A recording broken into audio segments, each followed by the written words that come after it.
Hi friends, இப்போ சுண்டைக்காய் புளிக்குழம்பு செய்வது எப்படின்னு பார்த்துடலாம். இப்போ அதற்கு தேவையான சுண்டைக்காய் நம்ம செடியிலேருந்து பறித்து எடுத்துக்கிடலாம். இது எங்கள் வீட்டிலேயே நின்று சுண்டைக்காய் செடி.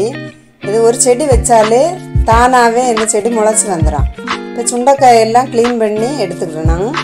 இதை வந்துட்டு ஒரு சின்ன உரலில் போட்டு தட்டி வச்சுக்கிடணும் எல்லா சுண்டைக்காயுமே. இப்போ அதற்கு தேவையான பொருட்கள் என்னென்னு பார்த்துடுவோம். எண்ணெய், கறிவேப்பிலை, கடுகு, தட்டி வச்சு சுண்டைக்காய், 3 தக்காளி அரைச்சது, வெங்காயம் பொடியாக நறுக்குனது, தேவையான அளவு புளி, தேவையான அளவு மஞ்சள் பொடி, உப்பு, மிளகாய்த்தூள்.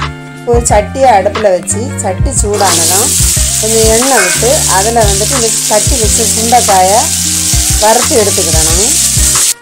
இந்த ஸ்டேஜ் வந்தோடனே அதை ஒரு பாத்திரத்தில் மாற்றி வச்சுட்டுக்கிடணும். இன்னொரு சட்டி அடுப்பில் வச்சு அதில் எண்ணெய் ஊற்றி எண்ணெய் காஞ்ச உடனே கடுகு போடணும். கடுகு பொரிஞ்சதும் கருவேப்பிலை போடணும். அது கூடவே பொடியாக நறுக்கி வச்ச வெங்காயத்தை தட்டி அதை கிண்டணும்.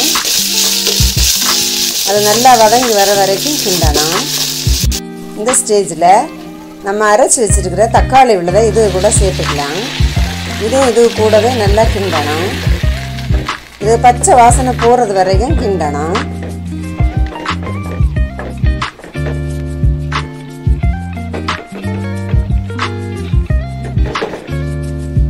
இந்த ஸ்டேஜ் வந்ததும் இதில் அந்த சுண்டைக்காயை தட்டி இது கூட மிக்ஸ் பண்ணணும். இது கூடவே தேவையான அளவு மஞ்சள் பொடியும் மிளகாய்த்தூளையும் உப்பையும் சேர்த்து கிண்டி விட்டுட்டு புளிக்கரைசலை இது கூட சேர்த்து கிண்டி விடணும். இப்போ இது நல்லா கொதிச்சு சுண்டி வரட்டும். இப்போ இது ரெடி ஆயிடுச்சு, வாங்க சாப்பிடலாம். வீடியோ பிடிச்சுன்னா லைக் பண்ணுங்கள், ஷேர் பண்ணுங்கள், சப்ஸ்கிரைப் பண்ணுங்கள். தேங்க்யூ ஃபார் வாட்சிங்.